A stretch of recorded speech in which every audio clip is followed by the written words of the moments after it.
All right, guys, so in this video, we're going to introduce factorials, okay? And we're going to go over how to evaluate simple factorials, okay? And then simplify factorials with, multiple factorials in them. We're going to use these when we do permutations and combinations, so you really need to make sure you understand this before we get into that topic, okay? So in counting problems, you're going to encounter where we take what's called a natural number, okay? That's a fancy way of saying counting numbers, 1, 2, 3, 4, 5, and so on, okay? Whatever the number is in the factorial, like 4 in this case, we're going to multiply it by all of the natural numbers below it, okay, until we get to 1, because 1 is where the counting numbers begin. With factorials, it's where it ends, all right? It happens so often that we need a new notation for that, and that's where the exclamation point comes in, okay? So the factorials notation is going to look like this. It's going to be a number, a natural number, a counting number, followed by an exclamation point, okay? And what we're going to do, like we said, 4 factorial is going to be 4 times all the counting numbers below it, 3, 2, and 1, okay? So 4 factorial is equivalent to 24, okay? So let's go over a few examples here. First thing, these first two are rules, okay? 0 factorial by rule is equal to 1, okay? 1 factorial by rule is equal to 1 as well, okay? All right, now 6 factorial we're going to do just like we did up here, okay? 6 factorial means 6 times 5 times 4 all the way down to 1. When you multiply all those out, you get 720, okay?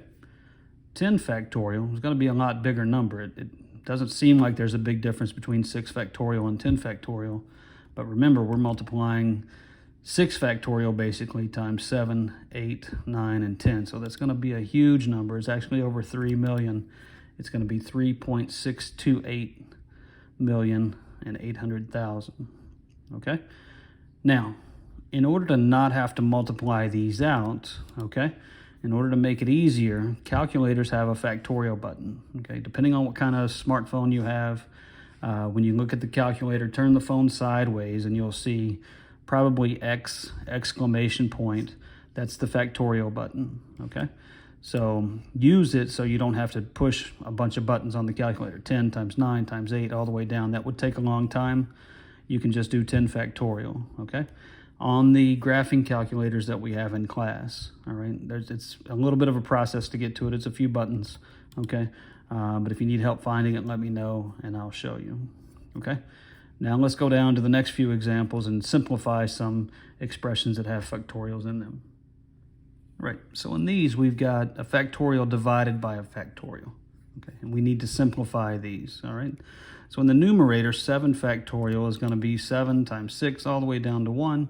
4 factorial is going to be 4 times 3 times 2 times 1, okay?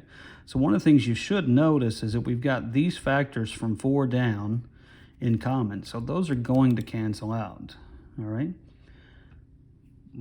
I don't want to waste time writing all these factors out if I know they're going to cancel out. So let's do this. What if I rewrite my numerator as 7 times 6 times 5 times 4 factorial, and I leave the denominator as 4 factorial, and then you see that these factors they have in common divide out, okay? This is going to save me a lot of time over doing it this way, all right? So what that leaves me with is 7 times 6 times 5, all right, which is going to be 210. So when I divide 7 factorial by 4 factorial, I get 210.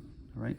You need to know how to manually do this. Again, we're going to be going over permutations and combinations pretty soon, and the formulas that we have to use for those are going to end up a lot of times like 5, 6, and 7 here. All right. So you need to know how to manually do that.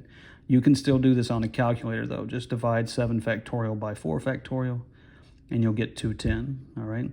But again, you have to know how to do the manual exercise for the assessment coming up. All right. So number 6.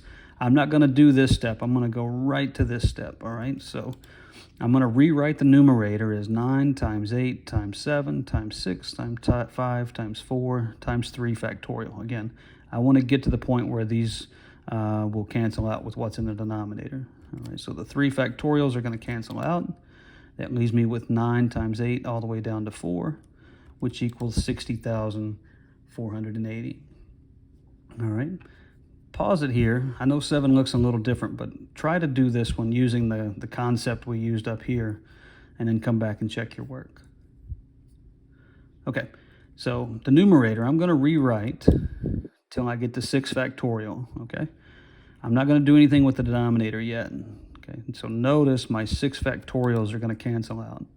So my numerator has 10 times 9 times 8 times 7.